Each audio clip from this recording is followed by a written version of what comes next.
हाँ इरशाद अहमद जी, क्या क्या वजह है इस पर मुस्कुराने की? देश में जो हालात हैं, आप पैनल पे बैठ के मतलब इस तरह से हंस रहे हैं, मुस्कुरा रहे हैं जैसे कोई मतलब यहाँ पे कॉमेडी चल रही है। मतलब मैं हैरान हूँ ये देखकर कि आपके यहाँ स्कूल कॉलेज बंद हो रहे हैं, आपके यहाँ सरकारी दफ्तर बंद हो रहे हैं, आपके यहाँ प्रधानमंत्री शहबाज शरीफ बाहर आकर ये बात कर रहे हैं कि विदेश दौरे नहीं होंगे, सैलरीज कटेंगी, 2 महीने तक ये सिस्टम हम अपनाने को मजबूर है। इस पर आपको हंसी आ रही है? मुझे बिल्कुल हंसी आ रही है। बहुत शुक्रिया आपका।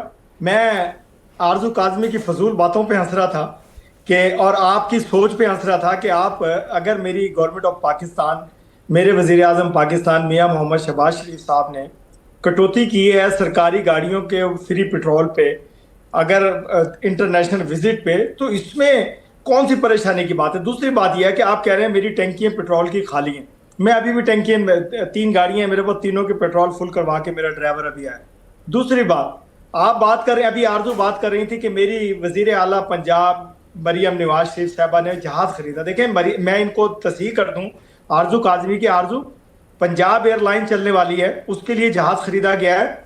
ये वो जहाज होगा जो वीवीआईपी लोग अपने किराए पे हासिल किया करेंगे, जो दिया जाएगा किराए पर या उसमें पैसेंजर इस्तेमाल किया करेंगे उसको। उसकी ये पहली कड़ी है जो ये जहाज खरीदा गया। दूसरी बात ये है कि मेरे मुल्क में मुझे पूरा बोलने दीजिए। आप ही कंप्लीट करिएगा। नहीं, आप ही कंप्लीट करिएगा क्योंकि आपने सवाल का कॉन्टेक्स्ट बदल दिया है। देखें, दरमियान में आप नहीं बोली किसी की। अरे नहीं सर, सुनिए तो, आपने क्योंकि कॉन्टेक्स्ट बदल दिया है ना। मुझे मेरे सवाल का जवाब चाहिए सर। आपको आरजू काज़मी पर हंसी आ रही है जो आपकी फेलो सिटीजन है, आपको उन पर हंसी आ रही है, लेकिन आपको क्या ये एबनॉर्मल, असामान्य नहीं लगता कि आपके देश में स्कूल कॉलेज बच्चों को पढ़ने से रोका जा रहा है, स्कूल कॉलेज बंद हो रहे हैं, कटौती करनी पड़ रही है? क्या ये आम बात है, ये नॉर्मल बात है, कटौती करनी पड़ रही है?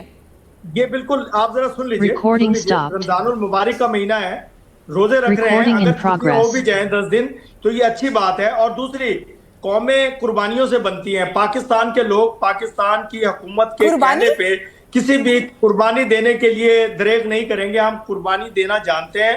अजीम कौम है, पाकिस्तान है, पाकिस्तान जिंदाबाद। मैं ये कह रहा हूं कि पाकिस्तान का आग नागरिक देगा, है ना, आटे की कुर्बानी देगा, चावल की कुर्बानी देगा, घर में आने वाली गैस की कुर्बानी देगा, अपनी कौम के लिए, अपने बच्चों को स्कूल ना जाने देने की कुर्बानी भी आम पाकिस्तानी ही देगा ना, वहां की आवाम ही देगी। नेता आपके महलों में रहेंगे, आम जनता जो है आटे की कुर्बानी देगी, चावल की कुर्बानी देगी, बच्चों को स्कूल ना भेजने की कुर्बानी देगी। ये भी गलत बात कर रहे हैं आप। और इसे आप कुर्बानी की कैटेगरी में डाल रहे हैं sir. I am surprise, I am beyond surprise. आपको तो हंसी आ रही थी, पर मुझे दुख हो रहा है, आपकी बात सुनकर दुख हो रहा है। और इसमें दीपक बोरा जी, आपकी बेबसी पर, दीपक बोरा जी, देखिए अब यहाँ पर चाहे सोच पे, जिस तरह की सोच आप पाकिस्तान के खिलाफ रखते हैं, मैं आपकी सोच पे बिल्कुल हंसता हूँ। हमारी कौम पूरी हंसती है चैनल पे, हमारे प्रोग्राम देखते हैं। आप मुझे कहते हैं किधर बैठते हो भाई, मैंने कहा आप हंस लीजिए। अगर अपने देश में होने वाली कटौती और 2 महीने के लिए जिस इमरजेंसी के हालात में आपके सरकार ने आप लोगों को धकेल दिया है, उस पर भी अगर आपको हंसी आ रही है तो आपका सेंस ऑफ ह्यूमर, मैं कहूंगी वाकई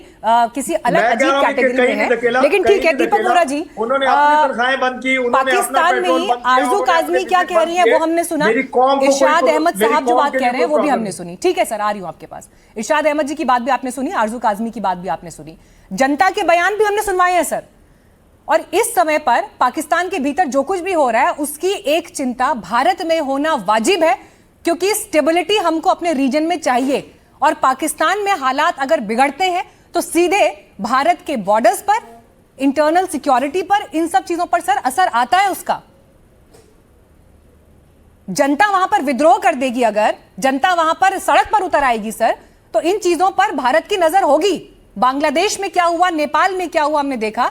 और इसीलिए आज जब हम ये चर्चा कर रहे हैं तो यहां पर कोई हमने हिंदुस्तान और पाकिस्तान के लोगों को लड़वाने के लिए नहीं बिठा रखा है। यहां पर एक गंभीर बात हो रही है और इसीलिए अपने दर्शकों को भी मैं ये बात रिट्रेट कर रही हूं कि जब पाकिस्तान के मसले पर बात हो रही है तो आप इस विषय की गंभीरता को समझिए क्या है। और इसी गंभीरता से मैं इरशाद अहमद जी चाहूंगी कि आप भी जवाब दें, लेकिन दीपक बोरा जी पहले आप अपना स्टेटमेंट कंप्लीट करें सर। अच्छी बात है, बहुत बहुत धन्यवाद। बहुत अच्छा लगता है जब आपके साथ होता हूं। मैं सुन रहा था हमारे मेहमान क्या कह रहे हैं, जनरल साहब क्या कह रहे हैं, उनकी जानकारी मुझसे कहीं ज्यादा है। पहली चीज, IMF मैं तो काम कर चुका।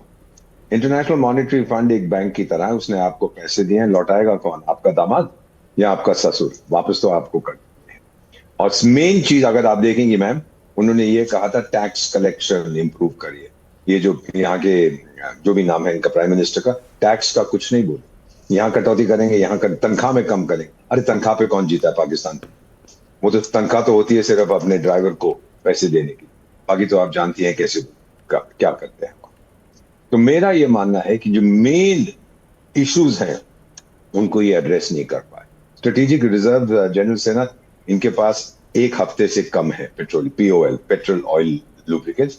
हमारे पास इस समय, क्योंकि मैं इस ग्रुप के साथ जुड़ा हुआ हूं, हमारे पास 50 दिन से ज्यादा के हैं। और आज भारत ने, सुन लीजिएगा इसको, essential supply essential commodities maintenance act 1955 को फिर से लागू किया और कहा है कि इक्विटेबल डिस्ट्रीब्यूशन होनी चाहिए गैस की, पेट्रोलियम की, इसकी उसकी, and no reduction in supplies.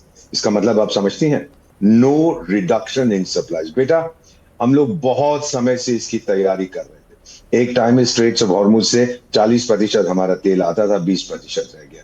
हम 20 देशों से क्रूड पेट्रोलियम लेते थे, अब 40 से लेते हैं। और एक चीज आपको और बता देता हूं, देखिए कितनी होशियारी के साथ इस सरकार ने किया है कि दुनिया का नंबर 2 एक्सपोर्टर रिफाइंड पेट्रोलियम का भारत। तो डोनाल्ड ट्रंप ने जो कहा है मैं वेवर दे रहा हूं, नहीं देगा। अगर मेरे पास क्रूड नहीं होगा और अगर मैं रिफाइन नहीं कर पाऊंगा, सारी दुनिया में तहलका मच जाएगा। सो प्लीज एक्नॉलेज, आरजू आप बैठी हैं, वो दूसरे साहब भी बैठे हैं, समझ जाइए, इस बात को स्वीकार करिए कि we have been very smart. और आप लोगों के जो मैंने लेक्चर सुने अभी तक, अरे सब ठीक हो जाएगा इंशाअल्लाह, वो आके कर देगा, वो नहीं करेगा सर, वो बहुत बिजी है। आपको खुद करना है ये, पर आप नहीं कर पा रहे। हार मान लीजिए अपनी।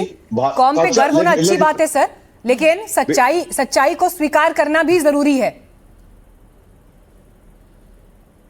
इरशाद अहमद जी, मैं ये कह रहा हूं कि हम तो सच बोलते हैं और सच्चाई देखते हैं और झूठ पे हंसते हैं। जैसे मैं मुस्कुरा रहा था, आप मेरी बात को किसी और तरफ ले गई। मैं आप लोगों की बेबसी, आपके झूठे प्रोपेगेंडे पे और आरजू के ऑल फॉल बोलने पे हंस रहा था। मैं एंजॉय करता हूं इन बातों को। देखिए, अगर मेरी गवर्नमेंट ऑफ पाकिस्तान ने, मेरे लोगों ने कुर्बानी दी है, किसके लिए दी है? अपने मुल्क के लिए, अपने कौम के लिए।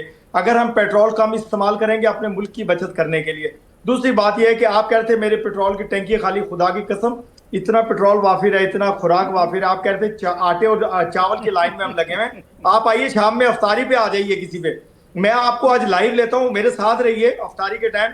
देखिए कि कम से कम 1500 लोगों को मैं अफ्तारी कराता हूँ अपने ऑफिस के बाहर।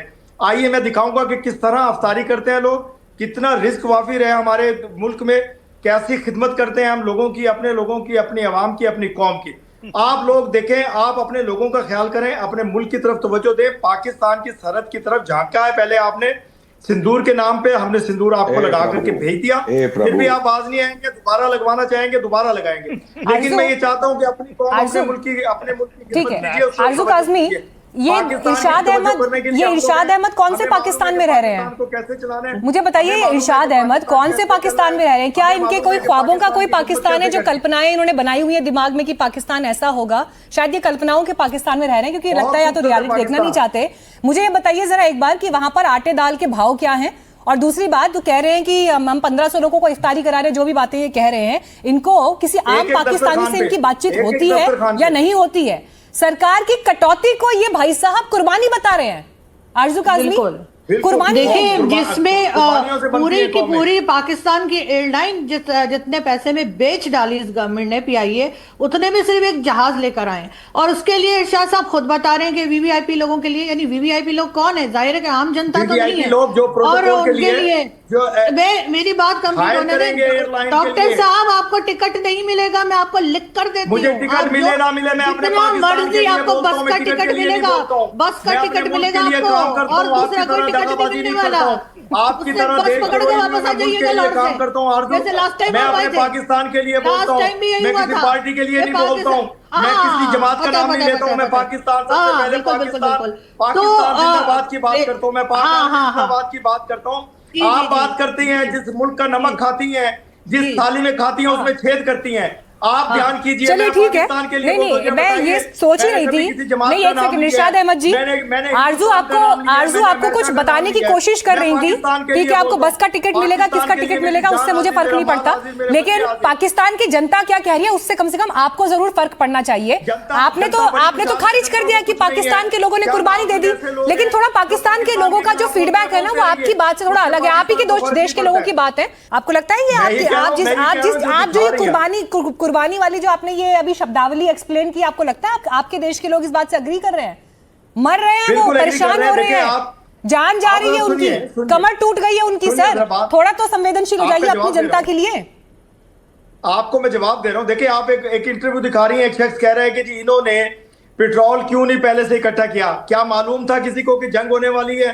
क्या मालूम था कि एक बेगैरत मुल्क है इजराइल, वो हमला कर देगा ईरान पे?